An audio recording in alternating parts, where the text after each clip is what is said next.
বিশ্বের নতুন কোনো প্রযুক্তি এসেছে আর সেখানে চীনের নাম নেই, এটা যেন ভাবাই যায় না। তথ্য প্রযুক্তির নানাবিধ ব্যবহার শক্তিশালী এই দেশটির অন্যতম হাতিয়ার।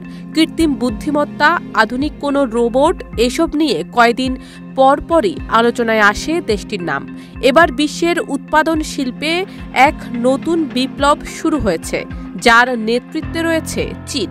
আধুনিক প্রযুক্তির সমন্বয়ে গড়ে ওঠা সম্পূর্ণ স্বয়ংক্রিয় ডার্ক ফ্যাক্টরি এখন বাস্তবতা।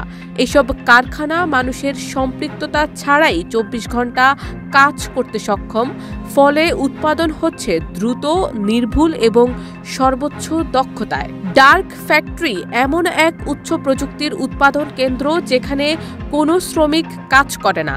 রোবট, কৃত্রিম বুদ্ধিমত্তা, ইন্টারনেট অব থিংস এবং স্বয়ংক্রিয় যন্ত্রপাতির মাধ্যমে পুরো কারখানার কার্যক্রম পরিচালিত হয়।